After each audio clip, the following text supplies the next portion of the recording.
महाराणा प्रताप और बादशाह अकबर की लड़ाई भारतीय इतिहास की महानतम शौर्य गाथाओं में से एक है। एक तरफ जहां अकबर चाहता था कि मेवाड़ मुगलिया सल्तनत के आगे झुक जाए, तो दूसरी तरफ महाराणा प्रताप जो घास की रोटियां खाकर भी जी लेंगे, लेकिन कभी इस जालिम को जिल्ले इलाही नहीं कहेंगे। वह दौर था जब पानीपत का युद्ध जीतकर अकबर लगभग पूरे भारतवर्ष का बादशाह बन चुका था। पंजाब से बंगाल और कश्मीर से विंध्य तक उसका साम्राज्य फैला हुआ था। उसकी चमकती हुई तलवारों के आगे पूरा भारत नतमस्तक हो चुका था। अनगिनत राजे रजवाड़े उसके कदमों में गिर चुके थे, लेकिन मेवाड़ पर विजय का स्वप्न अब भी अधूरा था। अकबर ने कई बार प्रयास किया, साम दाम दंड भेद सब कुछ आजमा लिया, लेकिन महाराणा प्रताप के आगे सब कुछ व्यर्थ हो गया। आज का यह वीडियो एक ऐसे महान योद्धा का है जिसने हाथी समान दिखने वाले और अपनी शक्ति पर घमंड करने वाले बहलोल खान को एक ही वार से घोड़े सहित 2 हिस्सों में काट दिया। जो राणा में सबसे महान कहलाया, उस महाराणा प्रताप की जीवनी आपके सामने प्रस्तुत करता हूँ। तो बात उस दौर की है जब दिल्ली की गद्दी पर मुगलिया सल्तनत का परचम लहरा रहा था। अकबर की सेना देश के कोने कोने में विजय प्राप्त कर रही थी। अब उसकी निगाहें राजपूताना की ओर थीं और उसके मन में एक ही सपना था कि पूरे हिंदुस्तान को अपनी मुट्ठी में करना। लगभग सभी राजपूत राजा या तो युद्ध में हारकर या उनसे रिश्ते बनाकर अकबर के सामने झुक चुके थे, लेकिन एक राज्य ऐसा था जो अकबर की ताकत के सामने कभी नहीं झुका, और वह था मेवाड़। अकबर ने हर चाल चली, हर तरह का दबाव डाला। उसे यकीन था कि मेवाड़ भी बाकी राजाओं की तरह उसके सामने घुटने टेक देगा, परंतु मेवाड़ के राजा राणा उदय सिंह ने साफ कह दिया, मेवाड़ का राजा कोई इंसान नहीं, हमारा राजा भगवान एकलिंगजी है, हम किसी के आगे नहीं झुकेंगे। इस वीर भूमि ने हमेशा अपने सम्मान और स्वाभिमान की रक्षा के लिए लड़ना सिखाया है। हम सर कटा सकते हैं लेकिन सर झुका नहीं सकते। जब राणा उदय सिंह इतने प्रबल थे तो महाराणा प्रताप की तो बात ही कुछ अलग थी। वह समय आ गया था जब इसी महान भूमि से एक नए सूर्य का उदय होने वाला था। कहते हैं जब समय कठिन होता है तब धरती खुद अपने रक्षकों को जन्म देती है। 9 मई 1540 को कुंभलगढ़ के किले में महारानी जयवंताबाई ने एक बालक को जन्म दिया। यह बालक साधारण नहीं था। उसकी बड़ी बड़ी आंखों में अद्वितीय तेज था। उसकी मुट्ठियां ऐसे बंद थीं जैसे वह तलवार थामने को तैयार हो। जब दासियों ने राणा उदय सिंह से जाकर कहा, हुकुम, शेरनी ने शेर को जन्म दिया है, तभी राणा उदय सिंह ने गर्व से अपने सरदारों को बुलाकर कहा, यह बालक अपने प्रताप से मेवाड़ की धरती को रोशन करेगा, इसलिए इसका नाम प्रताप होगा। कुंवर प्रताप का जन्म हो गया था। उनकी माँ रानी जयवंताबाई ने उन्हें बचपन से ही एक योद्धा बनने की शिक्षा देना शुरू कर दिया। वह केवल एक माँ नहीं थी बल्कि भगवान श्री कृष्ण की अनन्य भक्त भी थी। वह महाभारत के युद्ध कौशल और भगवान कृष्ण की कहानियां प्रताप को सुनाया करती। उन्होंने बचपन से ही प्रताप के खून में धर्म, शौर्य और स्वाभिमान का पाठ भर दिया। रानी जयवंताबाई गर्व से कहती, एक सच्चा योद्धा सिर्फ तलवार की धार से नहीं पहचाना जाता, बल्कि अपने धर्म, अपने वतन और अपने लोगों के प्रति अडिग निष्ठा से पहचाना जाता है। उनके ये शब्द कुंवर प्रताप के मन में उतर गए। वह कहती, तुम्हारे दादा राणा सांगा का खून इस धरती में बसा हुआ है। उनके शौर्य की कहानियां आज भी दुश्मनों के दिलों में खौफ पैदा करती हैं, और तुम्हारे परदादा बप्पा रावल, जिन्होंने विदेशी आक्रांताओं को इस भूमि से खदेड़ा, उनकी वीरता इस धरती की रग रग में बसी हुई है। यही खून तुम्हारी रगों में दौड़ रहा है। प्रताप, तुम केवल एक योद्धा नहीं हो, बल्कि मेवाड़ के स्वाभिमान की जलती मशाल हो, जिसे कोई आंधी बुझा नहीं सकती। कुंवर प्रताप ने अपनी माँ के इन वचनों को आत्मसात कर लिया। उनका हर कदम अब मेवाड़ की रक्षा और स्वाभिमान के लिए समर्पित था। जैसे जैसे वह बड़े होते गए, उन्होंने इन कहानियों और शिक्षा से प्रेरणा लेते गए। जब कुंवर प्रताप बड़े हुए तो उन्हें गुरुकुल भेजा गया, जहाँ उन्होंने शास्त्रों का अध्ययन किया। लेकिन प्रताप का मन केवल शास्त्रों तक सीमित नहीं था। वे दोपहर होते ही जंगलों की ओर निकल जाते, जहाँ भील समुदाय के साथ रहते और उनसे गुरिल्ला युद्ध की बारीकियां सीखते। भीड़ों से उनका रिश्ता इतना गहरा हो गया कि भील समुदाय के लोग उन्हें प्यार से कीका कहने लगे। भीड़ योद्धाओं से सीखी गई यह युद्ध कला प्रताप के भविष्य के संघर्षों में उनका सबसे बड़ा हथियार बनने वाली थी। अब कुंवर प्रताप की रुचि सिर्फ युद्ध कौशल तक सीमित नहीं थी। उनका दिल लोहारों की बस्तियों की ओर खींचा चला जाता था, जहाँ वह हथियार बनाने की कला में भी माहिर हो गए थे। लोहारों ने उनकी प्रतिभा और जिज्ञासा को देखकर उन्हें राजा मार कहना शुरू कर दिया था। वे जानते थे कि यह बालक सिर्फ एक राजा नहीं, बल्कि भविष्य का वह शेर है जो दुश्मनों के दिलों में खौफ बनकर जिंदा रहेगा। प्रताप ने छोटी उम्र में ही अपने साहस और वीरता की ऐसी मिसाल पेश की थी जो किसी के लिए भी चौंकाने वाली थी। उन्होंने अफगानों की बस्तियों पर अपने पहले हमले करके यह साबित कर दिया कि उनका जन्म महलों में आरामदायक जीवन जीने के लिए नहीं, बल्कि तलवार उठाने और रणभूमि में आग लगाने के लिए हुआ है। जब भी मुगलों की सेनाएं मेवाड़ की सरहद से गुजरती तो उनके दिलों में अजीब सा खौफ पैदा हो जाता था। अचानक कहीं से एक पत्थर या गुलेल का वार उन पर आ गिरता। यह प्रताप का संदेश था कि यह मेवाड़ की भूमि है, यहाँ केवल स्वाभिमान राज करता है। मुगलों के घुड़सवार सैनिकों के लिए यह संकेत होता था कि प्रताप कहीं न कहीं अपनी निगरानी रख रहे हैं। लोगों के बीच प्रताप अब केवल एक कुंवर नहीं थे, वह एक चलती फिरती वीर गाथा बन चुके थे। हर तरफ उनकी वीरता और साहस के किस्से गूंजते थे। लोग कहते यह प्रताप न केवल मेवाड़ बल्कि पूरे भारत के अभिमान का ध्वज लेकर उठेगा। लेकिन जैसा कि इतिहास में होता आया है, समय ने एक और करवट ली। राणा उदय सिंह का स्वास्थ्य धीरे धीरे कमजोर होने लगा। उनके कई पुत्र और रानियां थीं, लेकिन उनमें से धीरबाईसा उनकी सबसे प्रिय थीं। धीरबाईसा ने राणा उदय सिंह को यह विश्वास दिला दिया कि उनका छोटा पुत्र जगमाल ही मेवाड़ का भविष्य होना चाहिए। यह निर्णय किसी आग से कम नहीं था। राणा उदय सिंह ने कुंवर प्रताप की वीरता, त्याग और मेवाड़ के प्रति उनके समर्पण को जानते हुए भी जगमाल को अगला राणा घोषित कर दिया। यह फैसला मेवाड़ के सामंतों और जनता के दिलों में एक धधकती चिंगारी बन गया। मेवाड़ की परंपरा थी कि सबसे बड़ा पुत्र ही सिंहासन पर बैठता है और कुंवर प्रताप ही वह पुत्र थे। लेकिन कुंवर प्रताप ने अपने पिता का मान रखते हुए इस फैसले को बिना विद्रोह किए शांति से स्वीकार कर लिया। यह उनकी विशाल हृदयता और विनम्रता का प्रतीक था। लेकिन यह फैसला मेवाड़ के सामंतों और जनता को स्वीकार्य नहीं था। वे जानते थे कि सच्चा राणा केवल कुंवर प्रताप ही हो सकते हैं और वही मेवाड़ का नेतृत्व करने के योग्य है। समय तेजी से बीतने लगा और फरवरी 1572 में जब राणा उदय सिंह का निधन हुआ, तब मेवाड़ शोक के अंधकार में डूबा हुआ था। मेवाड़ के भविष्य को लेकर जो अनिश्चितता की भावना थी, वह अब पूरी तरह से स्पष्ट होने वाली थी। इस अराजक स्थिति का फायदा उठाते हुए जगमाल, जिसे राणा उदय सिंह ने अपना उत्तराधिकारी घोषित किया था, राज्याभिषेक के लिए तैयारियों में जुट गया। महल के भीतर अपने सत्ता के स्वप्न को साकार करने के लोभ से अंधा होकर उसने बिना किसी संकोच के राज्याभिषेक का नाटक रचाया, जैसे कि मेवाड़ की जनता और सामंतों की इच्छाओं का कोई महत्व ही न हो। लेकिन जगमाल की यह चाल सिर्फ एक क्षणभंगुर सपना साबित हुई। मेवाड़ की मिट्टी के असली रक्षक और वीर सामंत, जो हमेशा से प्रताप को सच्चा राजा मानते थे, इस अपमान को बर्दाश्त करने वाले नहीं थे। और इसी क्षण रावत कृष्णदास चूंडावत, जो प्रताप के सबसे विश्वास पात्र सरदारों में से एक थे, वो गुप्ता की पहाड़ियों पर एक गर्जना के साथ खड़े हुए। और फिर रावत कृष्णदास ने प्रताप की कमर में तलवार बांधते हुए कहा, यह तलवार सिर्फ एक हथियार नहीं है राणा प्रताप, ये मेवाड़ के स्वाभिमान का प्रतीक है, उसकी स्वतंत्रता और हर उस वीर की ललकार है जिसने कभी पराधीनता को स्वीकार नहीं किया। आज से तुम वह जलती मशाल हो जो इस धरती के दुश्मनों को राख में बदल देगी। इस महान पल के साथ राणा प्रताप का राज्याभिषेक हुआ। यह एक ऐसा ऐतिहासिक क्षण था जब मेवाड़ के असली राजा का उदय हुआ। साल 1573 की शुरुआत में मेवाड़ की भूमि पर एक नई सुबह का आगाज हो रहा था। राणा प्रताप ने अपने वीर साथियों और सरदारों के साथ कुंभलगढ़ की ओर कूच किया। यह वह किला था जो अब मेवाड़ की स्वतंत्रता का प्रतीक बनने वाला था। जगमाल, जिसने महल में अपने राज्याभिषेक का स्वांग रचा था, वह महाराणा को आने की खबर सुनते ही अपनी असफलता को भांपते हुए बिना किसी संघर्ष के अकबर की शरण में जाने का निर्णय ले चुका था। लेकिन मेवाड़ की पवित्र भूमि पर कोई कायर नहीं टिक सकता था। इस भूमि को एक ऐसे योद्धा की आवश्यकता थी जो इसके स्वाभिमान की रक्षा कर सके, और वह योद्धा महाराणा प्रताप थे। इसके बाद कुंभलगढ़ में प्रताप का विधिवत राज तिलक हुआ। राणा प्रताप ने अपने सरदारों और मेवाड़ की जनता के सामने एक महान शपथ ली, जो आज भी भारत के हर वीर हृदय में गूंजती है। जब तक मेवाड़ की धरा पर केसरिया ध्वज नहीं लहराएगा, तब तक मैं महलों में नहीं रहूंगा, न आरामदायक बिस्तर पर सोऊंगा, न सोने चांदी के थालों में भोजन करूंगा। यह शपथ सिर्फ एक राजा की नहीं थी, यह मेवाड़ की स्वतंत्रता की कसम थी, जिसे हर सैनिक और हर नागरिक ने अपनी आत्मा में गहरे बसा लिया। यह संकल्प न केवल प्रताप के सरदारों को प्रेरित करने वाला था, बल्कि पूरे मेवाड़ में एक नई ऊर्जा का संचार कर रहा था। हर गांव, हर कबीले में स्वतंत्रता के लिए लड़ने का संकल्प जाग उठा था। इस महान शपथ के बाद राणा प्रताप ने अपनी सेना को संगठित करना शुरू किया। उन्होंने मेवाड़ के भीलों को अपनी सेना में शामिल किया, जो गुरिल्ला युद्ध में निपुण थे। ये भीड़ जंगलों के असली रक्षक थे। उनकी लड़ाई की शैली इतनी कुशल थी कि दुश्मन को भारी हानि पहुंचाकर वे तुरंत जंगल में गायब हो जाते थे। राणा प्रताप ने भीलों के साथ गुरिल्ला युद्ध की रणनीति को अपनाया, क्योंकि वह जानते थे कि मुगल सेना बड़ी और संगठित होने के बावजूद इन पहाड़ी इलाकों और जंगलों में भीलों की युद्ध कला का कोई मुकाबला नहीं कर सकता। भील तेज चाल, छिपकर हमला करने की कला और जंगल की भौगोलिक जानकारी में निपुण थे। उन्होंने मुगलों की बड़ी बड़ी सेनाओं को भारी नुकसान पहुंचाया था। महाराणा प्रताप ने अपने इन भील योद्धाओं को मेवाड़ की स्वतंत्रता की लड़ाई का अभिन्न हिस्सा बनाया। भीलों ने भी अपने राजा के आह्वान पर पूरी निष्ठा से साथ दिया और महाराणा की सेना को एक नई ताकत दी।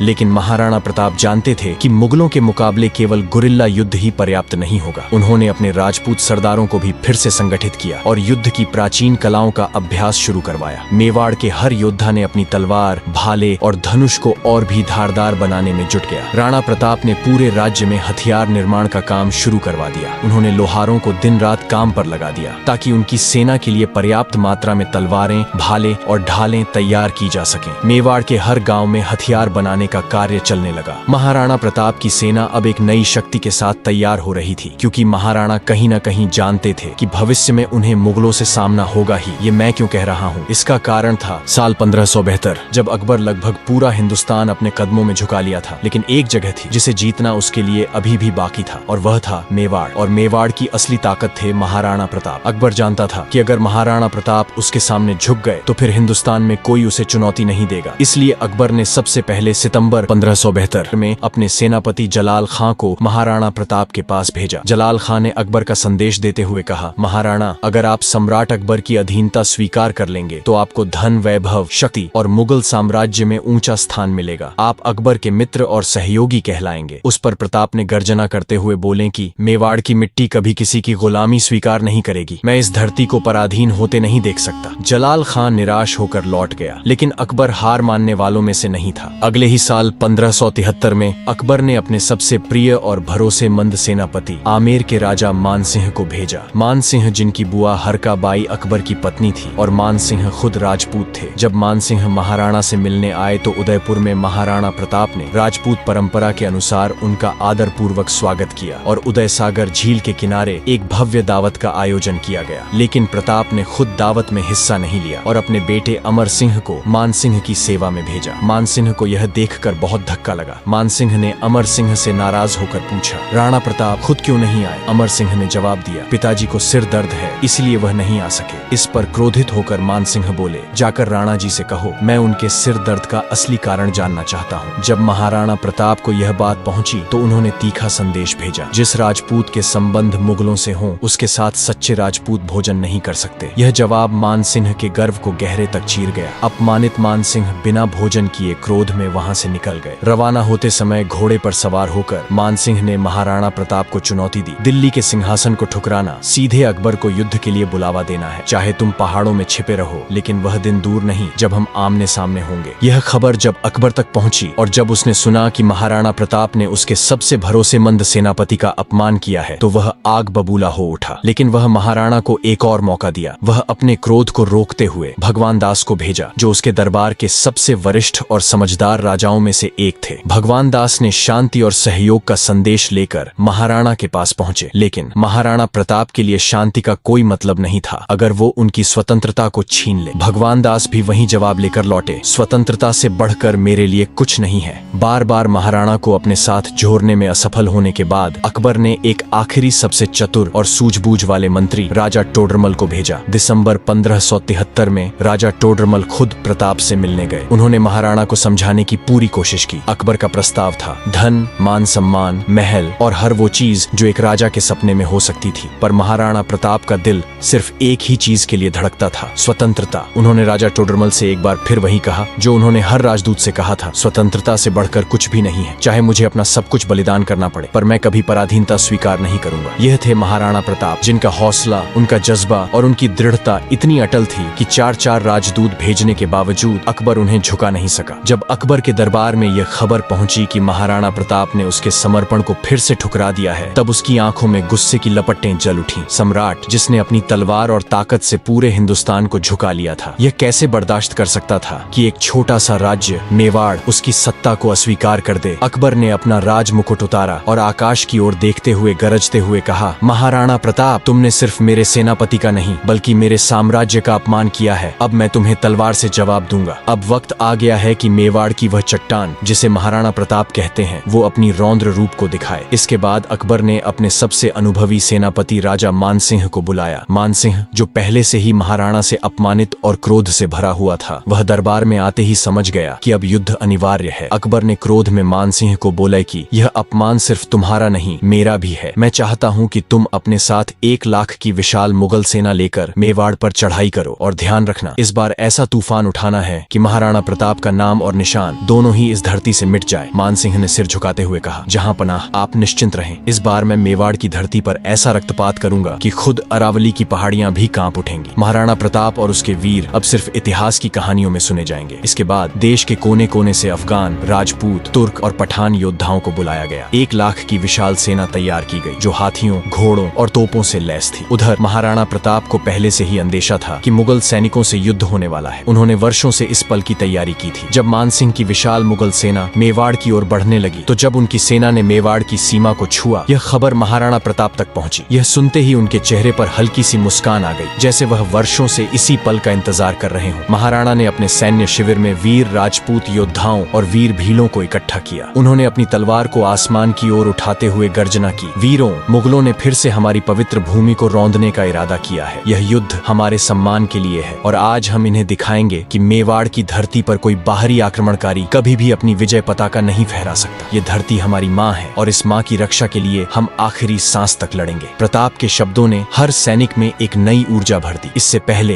एक दिन जब राजा मान सिंह अपनी 1 लाख मुगल सेना के साथ मांडलगढ़ के पास डेरा जमाए बैठा था, वह सोच रहा था कि महाराणा प्रताप इतनी बड़ी सेना देखकर जल्द ही घुटने टेक देंगे। मान सिंह ने इसके लिए 2 महीने का लंबा इंतजार किया, लेकिन महाराणा ने उसकी उम्मीदों पर पानी फेर दिया। जब मान सिंह को एहसास हुआ कि प्रताप इतने आसानी से नहीं झुकेंगे, तो उसने गोगुंदा की ओर कूच करने का फैसला किया। इसी बीच महाराणा प्रताप को खबर मिली कि मान सिंह खमनौर गांव के पास के जंगल में शिकार करने आया है, जबकि उसकी सेना गोगुंदा के पास है। प्रताप के सेनापतियों ने तत्काल सुझाव दिया, महाराज, अगर हम जंगल में ही मान सिंह को घेर कर मार गिराएं तो मुगलों की रीढ़ टूट जाएगी। लेकिन महाराणा ने गरजते हुए कहा, धोखे से शत्रु पर वार करना मेवाड़ की परंपरा नहीं है, हम मुगलों का सामना मैदान में करेंगे। प्रताप के इस साहसी फैसले ने उनकी सेना के हर योद्धा में जोश भर दिया। आखिर वो दिन आ गया जिसका इंतजार मेवाड़ के हर वीर ने वर्षों से किया था। 18 जून 1576 की सुबह अरावली की पहाड़ियों के बीच उगते सूरज की लालिमा के साथ हल्दी घाटी रणभूमि में एक ऐसा दृश्य उभर रहा था जो इतिहास को हमेशा के लिए अमर कर देगा। महाराणा प्रताप ने युद्ध के लिए हल्दी घाटी का चयन क्यों किया, यह जानना जरूरी था। कैसे उन्होंने मान सिंह के 1 लाख सैनिकों को दम तोड़कर रख दिया। इस युद्ध में कैसे महाराणा ने अपने वर्षों से बिछड़े सौतेले भाई शक्ति सिंह को माफ किया और कैसे उनके अद्भुत घोड़े चेतक ने अपनी जान महाराणा के लिए न्यौछावर कर दी, हम अगले पार्ट में जानेंगे। तब तक आप अपना ख्याल रखें। मुझे उम्मीद है कि महाराणा के बचपन की कहानी सुनकर आप लोगों के मन में जोश जागृत होगा। अगर आप इस वीडियो से कुछ सीखे हैं तो इसे लाइक जरूर करें, इससे हमें और वीडियो बनाने में प्रेरणा मिलती है। वीडियो देखने के लिए बहुत बहुत धन्यवाद।